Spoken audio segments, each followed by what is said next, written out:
Assalamualaikum warahmatullahi wabarakatuh. Salam sejahtera untuk kita semua. Semoga berkah Tuhan selalu menyertai aktivitas kita. Izin memperkenalkan pada kesempatan kali ini, kami peserta Latsar CPNS 2021 Angkatan 14 Kelompok 4 yang anggotanya terdiri dari saya sendiri, Tika Awalia Kamal, serta rekan-rekan saya yang bernama Marwi Vina, Irfan Yanuar Hilmi, Yuliarni, Yosi Roslia. Sebelum memasuki isu yang akan kami bahas, sebelumnya saya akan menjelaskan mengenai apa itu isu global. Isu global adalah setiap peristiwa atau wacana yang mampu menyita perhatian masyarakat global. Bagaimana masyarakat merespon isu tersebut salah satunya ditentukan oleh kuatnya pengaruh yang ditimbulkan dari isu tersebut. Untuk menentukan prioritas masalah, dari ketiga isu, kami menggunakan scoring dari analisis USG, Urgency, Seriousness, dan Growth. Nah, dari scoring itu kita tentukan ada 5 scoring. Dari 5 itu sangat besar, 4 besar, 3 sedang, 2 kecil, 1 sangat kecil. Nah, arti dari urgensi adalah seberapa mendesak isu tersebut untuk dibahas. Sedangkan untuk seriousness, seberapa serius isu perlu dibahas dan dihubungkan dengan akibat yang timbul dengan penundaan pemecahan masalah. Sedangkan growth, seberapa kemungkinan isu tersebut menjadi berkembang kemudiannya. Dari ketiga isu tersebut, kelompok kami yang pertama, kurangnya kesadaran masyarakat dalam mematuhi protokol kesehatan saat pandemi COVID. Itu urgensinya itu kita nilai 5, seriousness-nya itu 5, sedangkan growth-nya itu 5.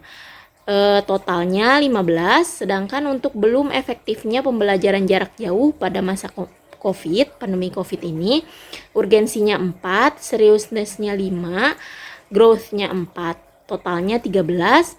Yang ketiga, dampak ekonomi yang dirasakan oleh pedagang saat masa pandemi COVID-19 ini.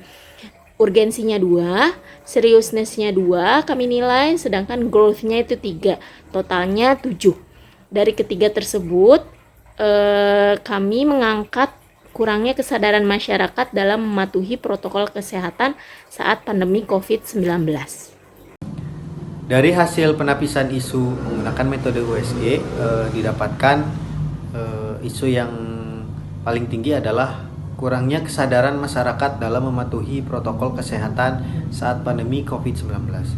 Kemudian isu ini dianalisis kembali menggunakan metode Fishbone, di mana metode Fishbone ini menggunakan rumus 4M 1E.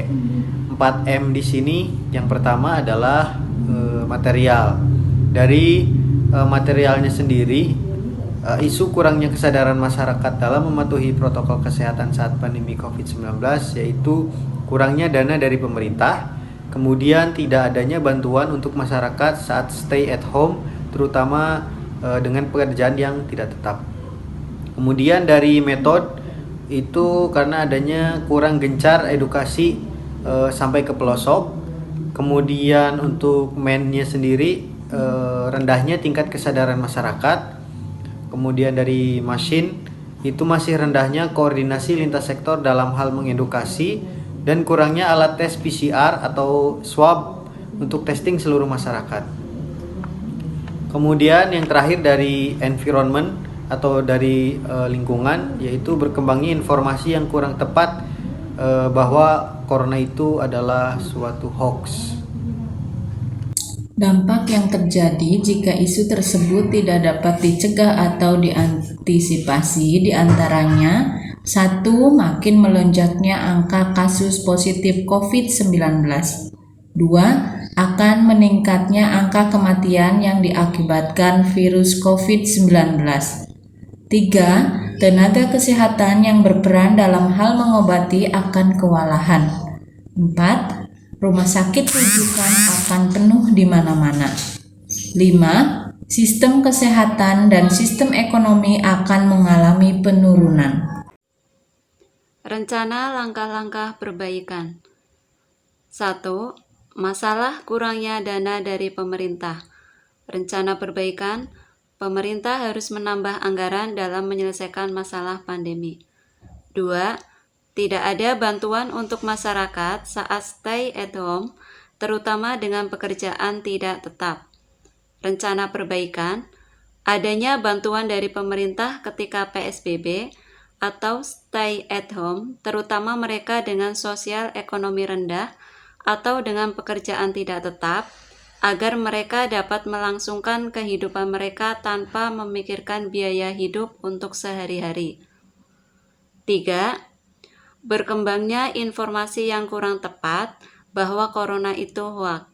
Rencana perbaikan, mengawasi semua informasi yang sampai ke masyarakat. 4. Kurang gencar edukasi sampai pelosok. Rencana perbaikan, menjalin kerjasama antar lintas sektor dari hilir ke hulu, yaitu dimulai dari lingkungan terkecil, seperti kepala keluarga, RT, atau RW. 5. Rendahnya tingkat kesadaran masyarakat. Rencana perbaikan, memaksimalkan semua jenis media sosial, baik sosialisasi secara langsung maupun secara tidak langsung. 6. Masih rendahnya koordinasi lintas sektor dalam hal mengedukasi. Rencana perbaikan, 1. Meningkatkan kembali komunikasi dan menjalin bekerja sama dengan tujuan bahwa ini beban kita bersama. 2. Meningkatkan efektivitas command center COVID-19. 3. Adanya reward bagi tenaga kesehatan, polisi, Babin Katipmas, dan lain-lain. Seluruh lintas sektor di lapangan agar meningkatkan semangat dalam bekerja di tengah pandemi yang belum usai. 7. Kurangnya alat tes PCR atau swab untuk testing seluruh masyarakat. Rencana perbaikan, 1. Adanya mobil tes PCR keliling dalam rentang yang ditentukan, misalkan seminggu sekali bagi tiap desa atau kampung. 2. Tes PCR tidak hanya untuk yang sakit bergejala atau kontak erat, tetapi juga disediakan bagi mereka dengan mobilitas tinggi.